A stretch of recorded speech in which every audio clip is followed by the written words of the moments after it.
Okay, are we rolling? We're rolling. Okay, welcome back to the channel. My name is Pete Collins. I will be your host for today's quiz. This video is designed to get you geared up, ready for syllabus content and knowledge.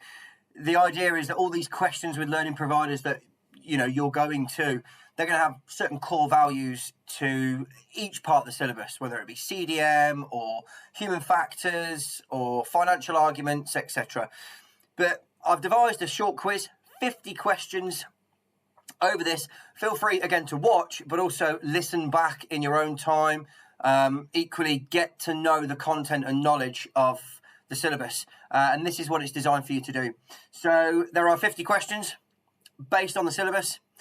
There is only one answer for the question. In order to get the question correctly, you must answer in full. And don't be afraid to drop your comments below of what you scored. And equally, let's see if we can get a full house, 50 over 50. Here we go. Bringing into your first question. Let's start. As I said there, marks are out of 50. 1 point for each answer. Answers must be given in full to be awarded. Your first question is, name the two key words we associate with regulations.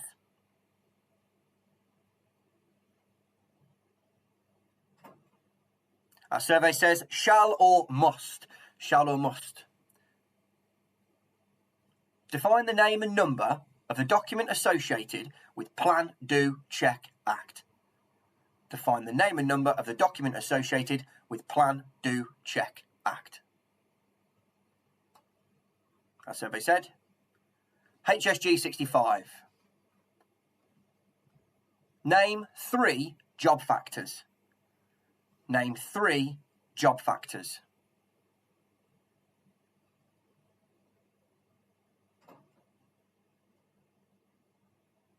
Workload, environment, display and controls, procedures and task is what we were looking for. It's always one of those, that one particular that learners tend to struggle with. Here's your next question. What are the 5 steps to risk assessment? Should be straight and easy, this one. The 5 steps to risk assessment.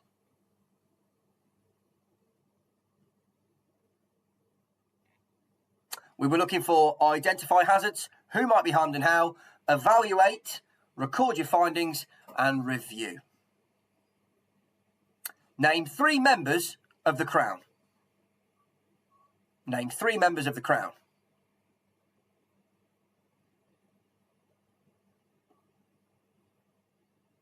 Okay, so we were looking for the HSE, the Health and Safety Executive known as, the Crown Prosecution Service, Office of Rail Regulatory, we've got the Fire and Rescue Authorities, local government, and also the Environmental Protection Agencies as well.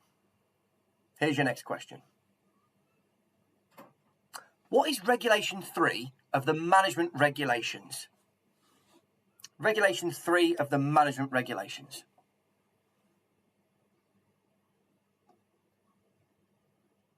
We were looking for the risk assessment requirement. Risk assessment regulation 3 from the management regs. What are 4 C's of safety culture? Now, it's likely that you're going to get one of these questions crop up in your open book exam or scenario-based assessment. What are the 4 C's of safety culture? They're always usually big hitters, these styles of questions.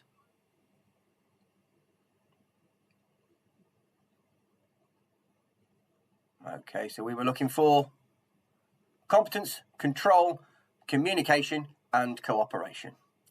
Here's your next question. Define 3 defence documents. Define 3 defence documents. What can we use to defend our company?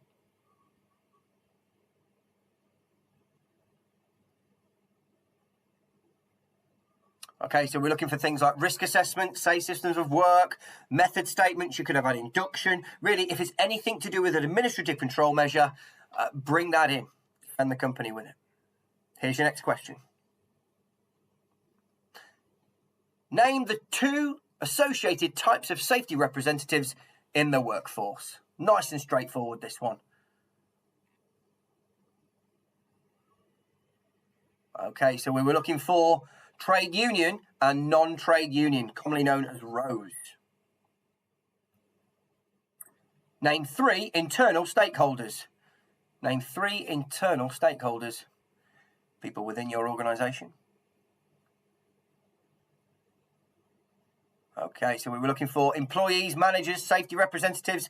You could have had things like directors as well, or supervisors. Here's your next question. What is the name of the document associated with CDM notification? The name of the document associated with CDM notification. Okay, and we were looking for the F10 notification form. Here's your next question. Name 3 organisational factors. This is a big one. There are 5 all in all, but name 3 of them. Organisational factors. It's likely that you'll get a question from the human factors part of the syllabus.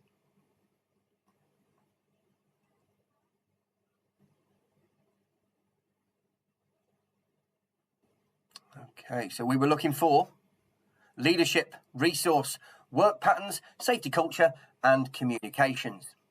Here's your next question. List 3 external stakeholders.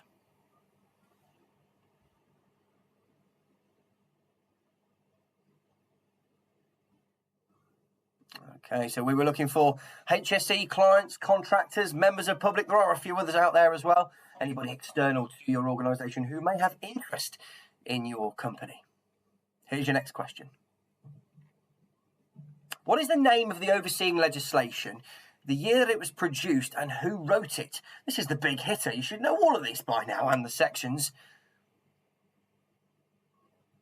Nice and straightforward, isn't it? We were looking for the Health and Safety at Work Act 1974, and it was Lord Rubens who produced that piece of information with a committee of 12. Here's your next question. Define the key word associated with an ACOP. Now, an ACOP means an approved code of practice, but we want the defining key word associated with that we would usually see.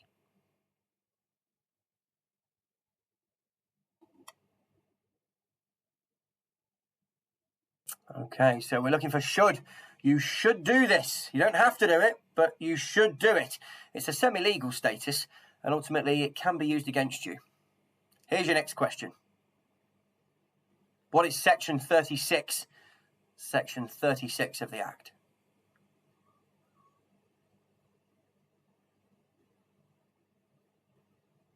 Okay, so we were looking for offences due to the act and omissions. I call it the fault of another. Somebody gives somebody else an instruction, the fault of another. Here's your next question. Name the minimum insurance cover in pounds sterling. How much is the minimum insurance cover in pounds sterling? Or from the syllabus? From the syllabus. Okay, so it's £5 million, and we were looking for employers' liability insurance. Here's your next question. What is Section 6 of the Health and Safety at Work Act? It's always a difficult one to remember. A lot of learners tend to forget this one. What is Section 6 of the Health and Safety at Work Act?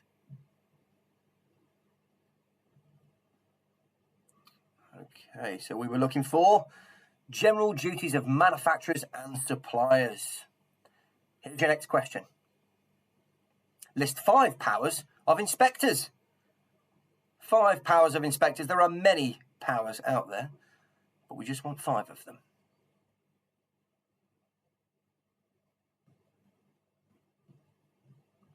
Okay, so we were looking for entry to the premises, seizing of equipment, issuing any notices, taking evidence, samples, photographs, interviewing people under caution. There are many more of them out there, but here's your next question.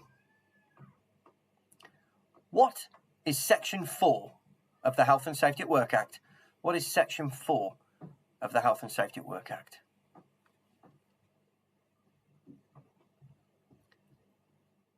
Okay, so we were looking for controller of premises. It's the duty of landlord and employers regarding the general safety under the controller of premises. And we do associate things like non-domestic premises here as well. Moving on, here's your next question. What is Section 8 of the Health and Safety at Work Act? What is Section 8? It's a big one, this. It's likely that you'd have seen it.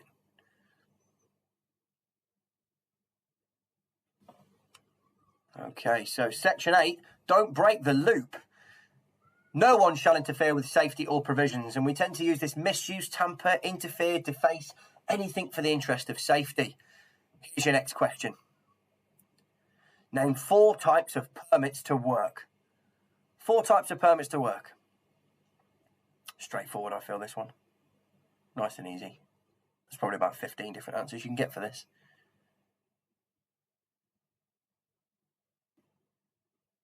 Okay.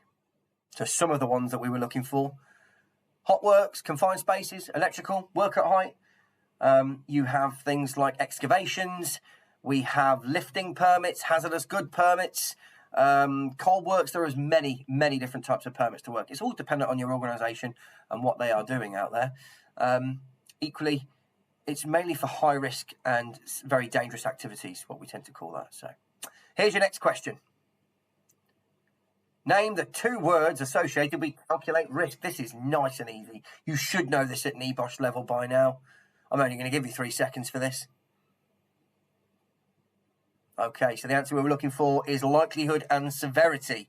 Sometimes there are other terminologies out there used as well. Probability is another one. Here's your next question. What is section 2B of the Act? It's section 22B.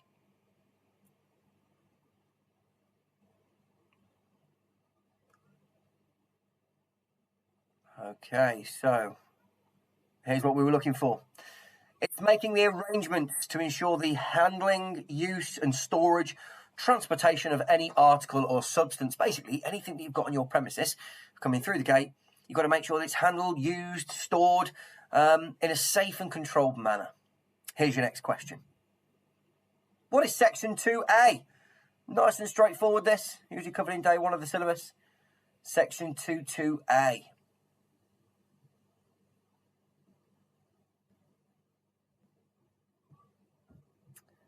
Okay, so we were looking for employer's duty to consult with any employees on plant and safe systems. Plant meaning equipment there, an old nerdy word for equipment. Plant and systems of work, a structured, documented, safe method to carry out the task. Here's your next question. What is section 2C?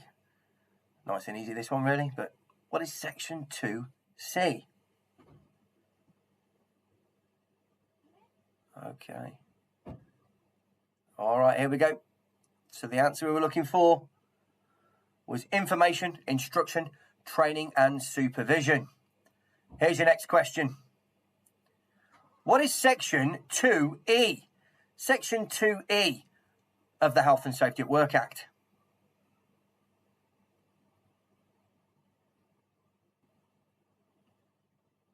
Okay, so we were looking for welfare provisions and environment.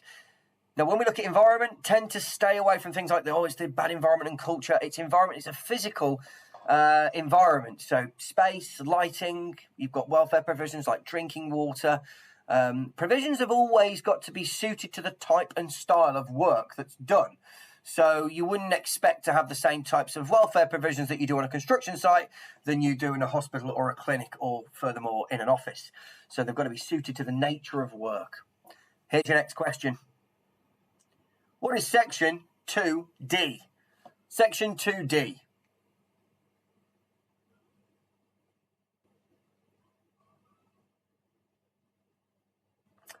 Okay, so we were looking for access and egress.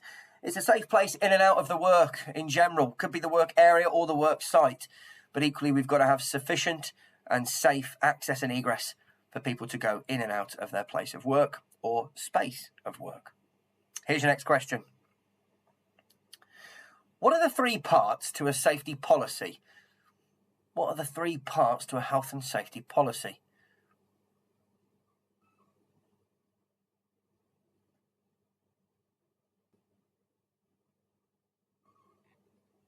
Okay, so we were looking for statement of intent, organisation and arrangements. Statement of intent, really the vision of the organisation. Organisation itself is really empowering the people. And then finally, the arrangements are there, things that we would expect to have on site to keep our statement true. Here's your next question. Define the hierarchy of control. Define the hierarchy of control.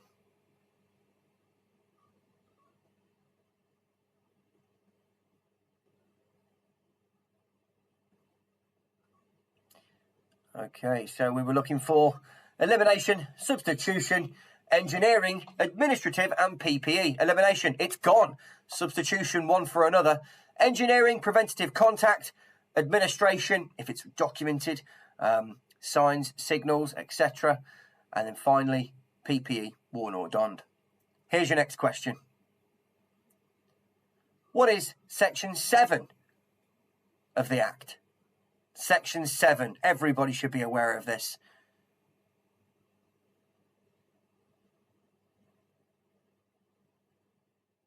Section 7 is the duty of an employee to take care of themselves and others based on the acts and omissions of what they choose to do or fail to do. So it's the duty to protect each other, follow the rules of the employer, make sure that you report things, and equally look after fellow employees. Here's your next question. What is Section 37? If you're a manager out there, you need to be aware of this. What is Section 37?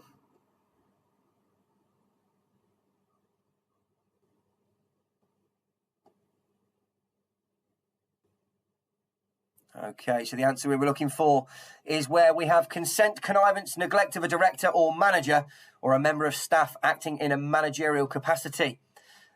This is where we are said to have shown some form of those words in red there. Very big one in industry. If you're a manager out there, always remember that. Here's your next one. There are two types of enforcement notice. These are given to you by the HSE. Two types of enforcement notice. What are they?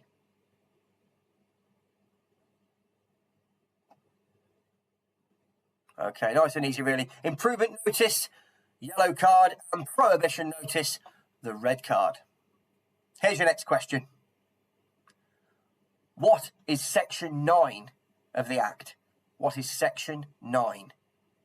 Again, alongside 6 and 36. Tend to forget this one sometimes, people do.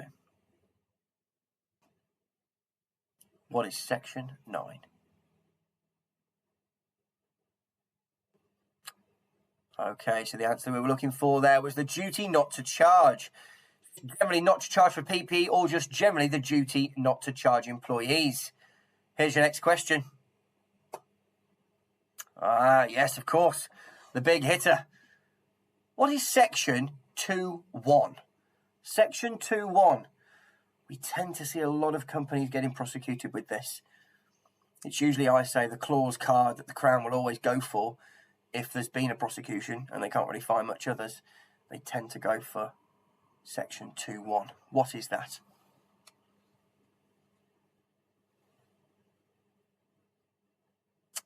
All right, it's the general duty. And this really places the duty on any employer to really listen to their employees and look after them in many ways, but the general duty, Section 2.1 there. Here's your next question. What is Section 40? What is Section 40?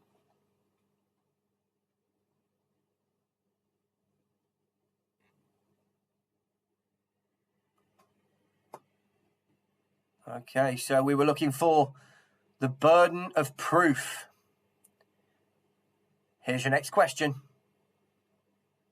Nice and easy. Define the term SFARP. Nearly gave it you there. Define the term SFARP. It's a balance that we tend to put in here based on those famous scales. Okay, nice and easy there, I know. The term is so far as reasonably practicable. Nearly gave it you there then, didn't I? Here's your next question. There are three types of communication within an employment or an employer's workplace. What are they? There are three types of communication.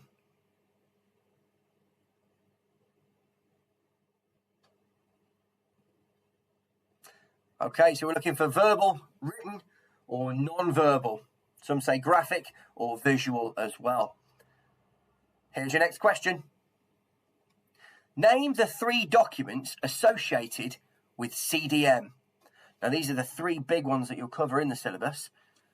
Name the 3 documents associated with CDM.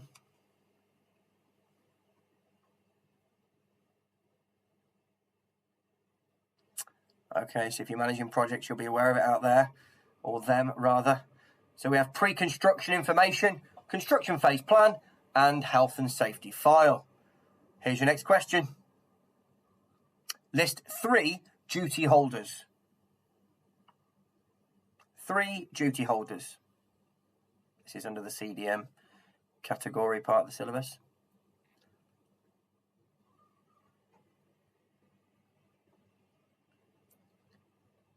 Okay, so we were looking for the client, top of the tree there, principal designer, designer, principal contractor, contractor, and finally worker. Here's your next question. What is Section 3?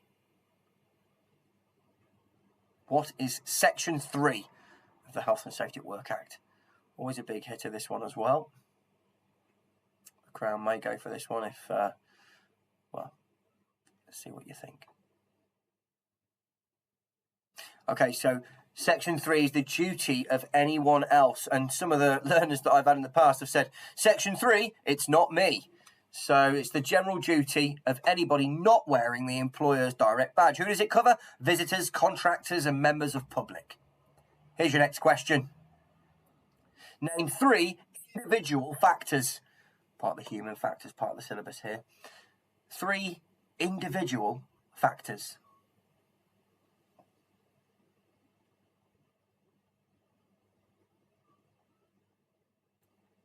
Okay, so we were looking for, out of 5 altogether, skill, perception, attitude, motivation, and experience. Spammy, as some of us know in industry. All right, here's your next question.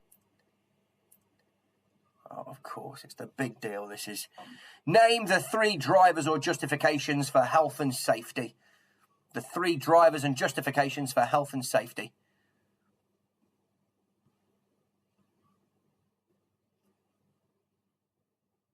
Obviously, nice and easy there for your team. It's moral, legal, and financial. Not too sure how many questions are left here, but let's see if there's another question. Name the 2 types of costs associated with accidents. The 2 types of costs associated with accidents. Covered on date 1 in the syllabus. Okay. So we were looking for direct and indirect. Here's your next question. Criminal law is based on what? Criminal law is based on what?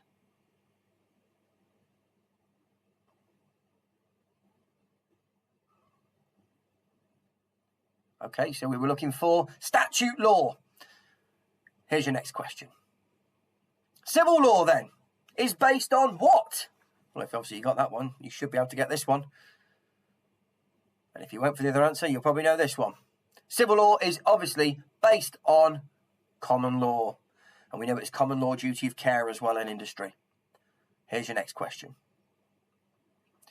Define the term contributory negligence. What do I mean by that? Contributory negligence.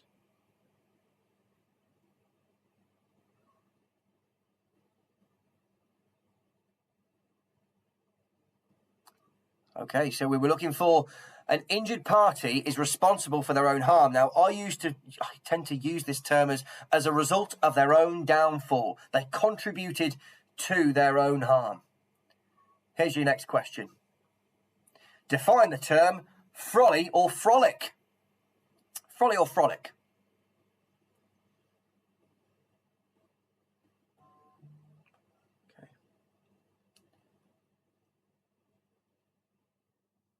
Okay then, so a term used to describe an act in which are outside the course of their employment and accordingly not covered by the employer.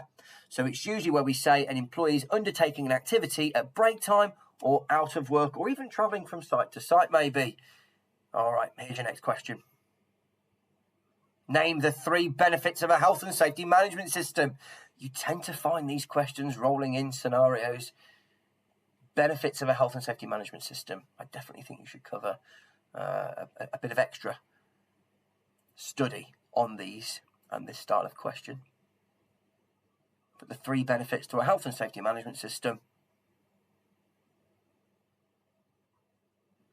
Now, there's many answers for this in the syllabus, but some of the ones you could have said were legal compliance, reduced accidents, and improved reputation. Here's your next question. Name the 3 types of human factors. It's always, again, a big deal out there, human factors. One of my favourite parts of the syllabus, this. Name the 3 types of human factors.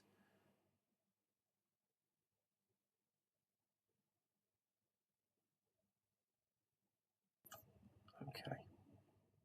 So we were looking for job, individual, or organisation. In fact, all 3 of them, obviously, tend to cover them in organisation, individual, and then job.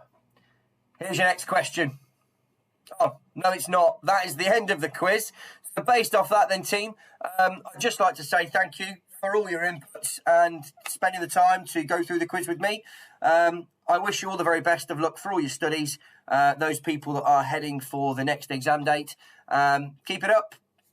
That's it from me. Thanks for your time, everybody. Take care now. All the best.